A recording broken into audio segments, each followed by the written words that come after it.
Isang matagumpay na pagpapalang muli sa inyo. Handa na ba kayo? Kunin na ang inyong mga gagamitin sa ating aralin. Ako ang gurong makakasama nyo, Maestro Olaso. Sama-sama tayong matuto.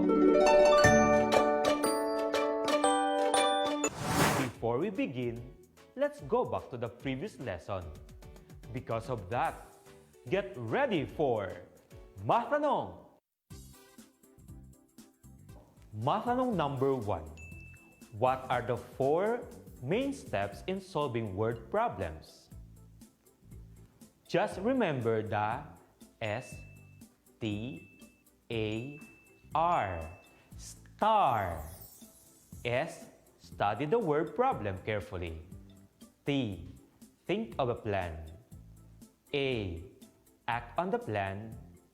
R, review and check your answer. Matanong number 2. How do we change an improper fraction to a mixed number? In changing an improper fraction to a mixed number, we divide the numerator by the denominator. The quotient will be the whole number. The remainder will be the numerator and copy the divisor as the denominator. For example, 13 halves. 13 divided by 2 equals 6, with a remainder of 1. 6 is the whole number, 1 is the numerator, and 2 is the denominator. So, 13 halves is equal to 6 and 1/2. Matanong number 3. How do we change a mixed number to an improper fraction? In changing a mixed number to an improper fraction, we multiply the denominator by the whole number and add to the numerator. Then copy the denominator. For example, 6 and 1/2. 2 times 6 plus 1 equals 13. Copy the denominator too. Therefore, 6 and 1/2 is equal to 13 halves. And now, let's start our new lesson. Get and open your self-learning module in Mathematics 6 for us to matalakay!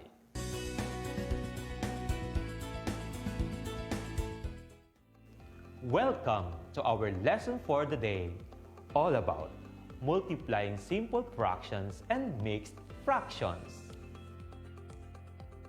Multiplying fractions are just like multiplying numbers. To multiply fractions, you have to multiply the numerators and the denominators. If the product is an improper fraction, simplify or reduce it to its lowest term. For example, 3/4 times 1/2. First, multiply the numerators. 3 times 1 equals 3. Next, multiply the denominators. 4 times 2 equals 8. So we have 3/8.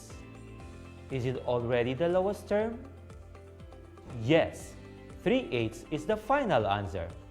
Now, we can use another method in multiplying fractions. This is called the cancellation method.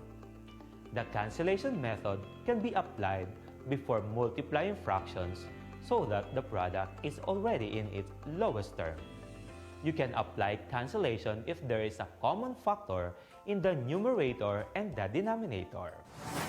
Let us use the cancellation method in the following examples. Example number 1. Multiplying a fraction by another fraction. 4/5 times 10/11. First, look for the possible numerator and denominator to cancel.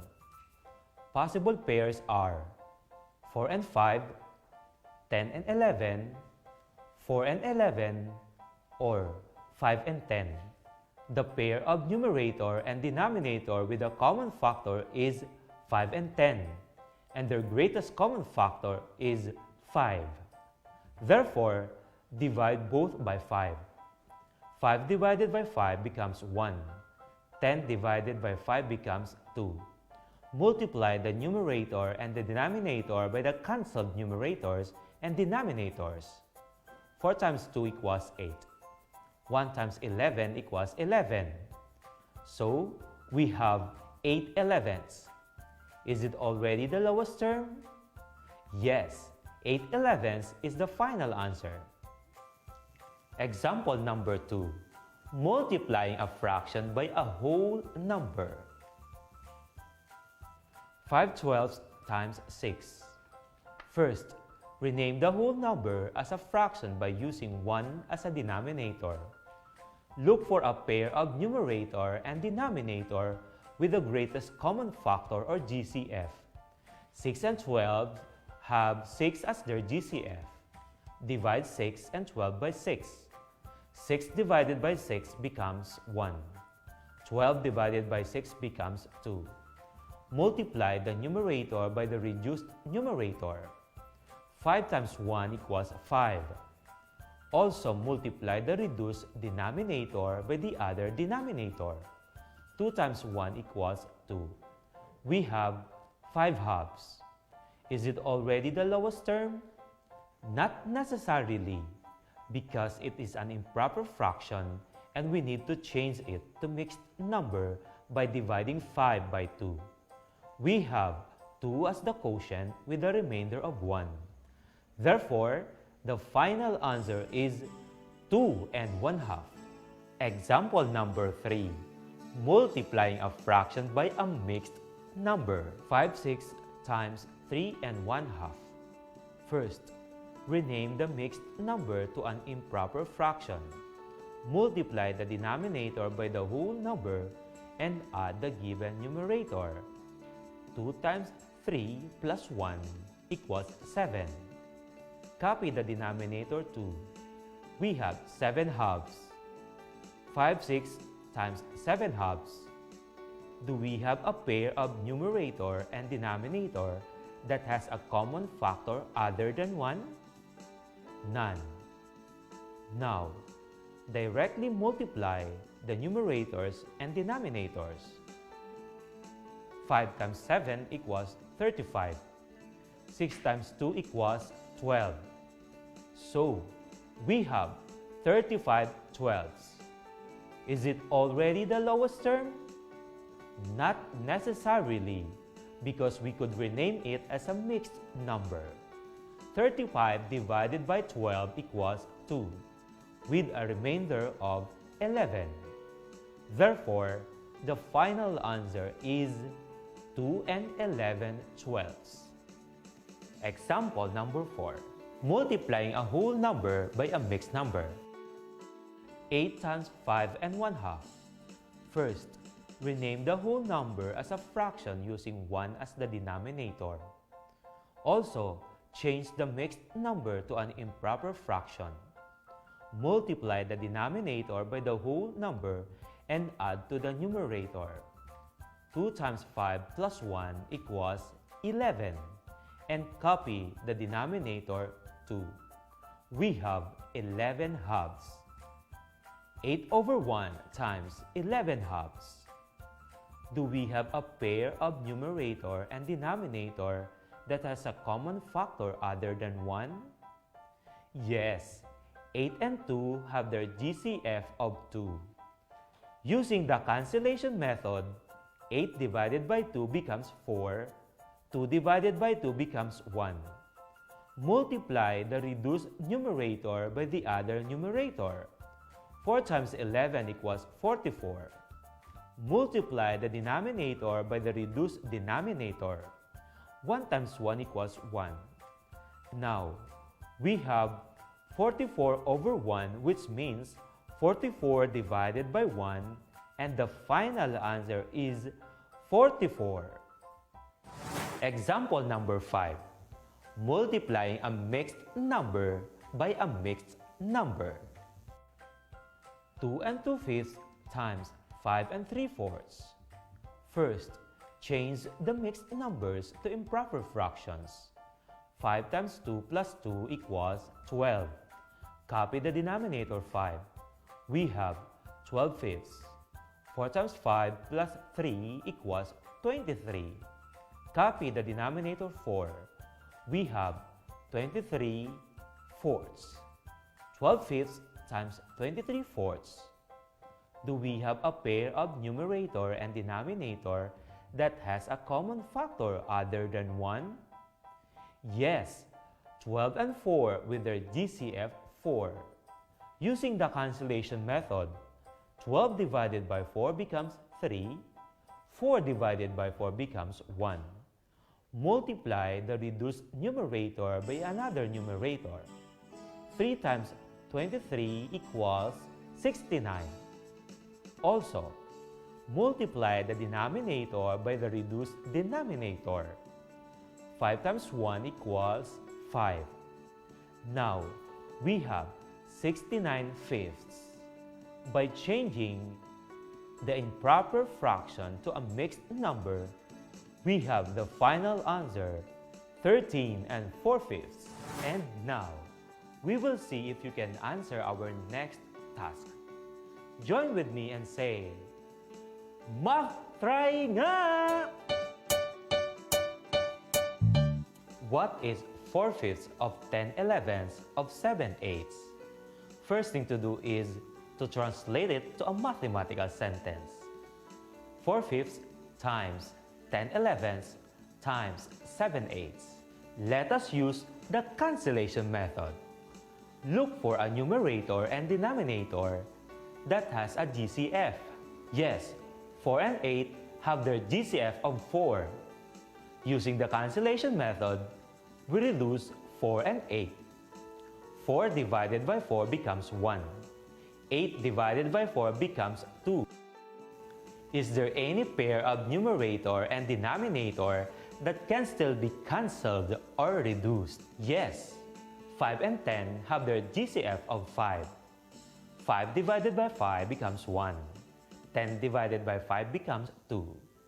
Now, look at the numbers.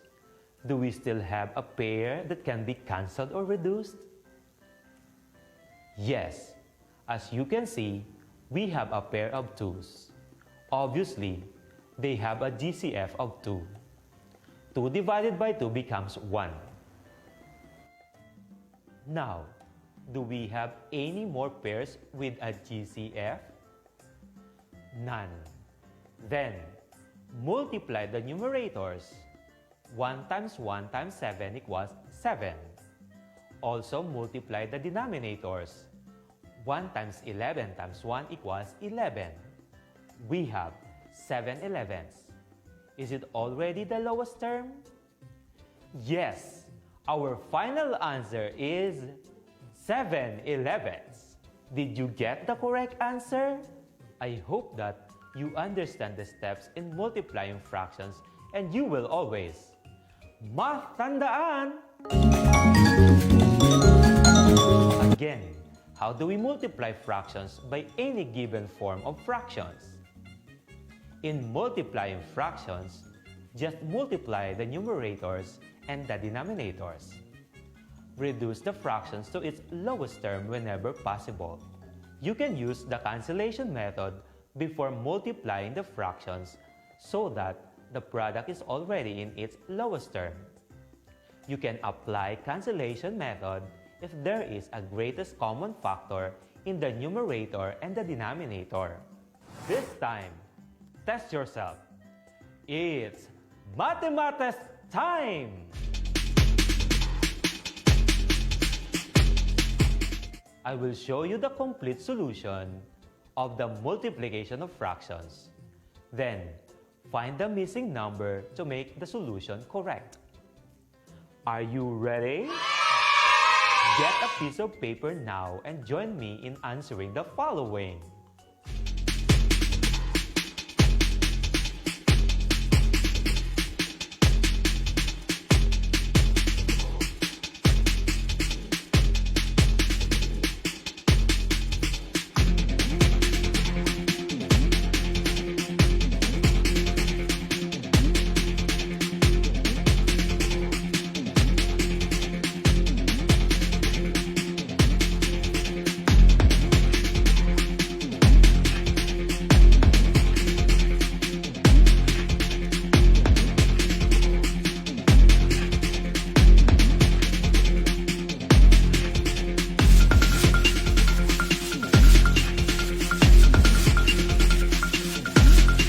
Let us check your answers.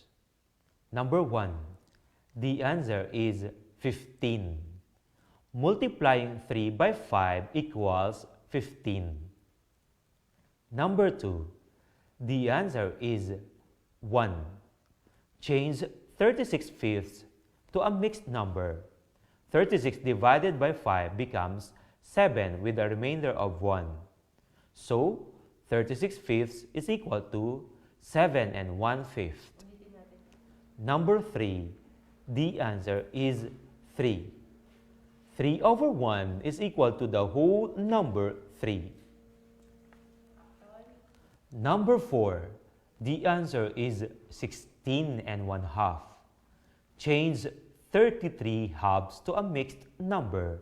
Then, divide 33 by 2 so it becomes 16 with a remainder of 1. So, 33 halves is equal to 16 and 1/2. Number 5.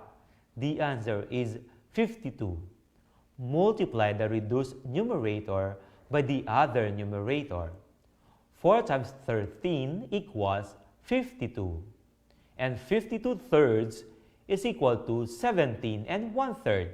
Now, how many of you got 4 and 5 correct answers? Congratulations! To those who got 3 and below, do not worry. Go back to your self-learning module and answer the learning tasks. Natapos na naman ang ating aralin. Naway kayo'y may natutuhan sa ating mga tinalakay. Muli, ako ang inyong Maestro OLASO na nagsasabing, ugaliing manood at makinig upang maging matinik sa mathematics.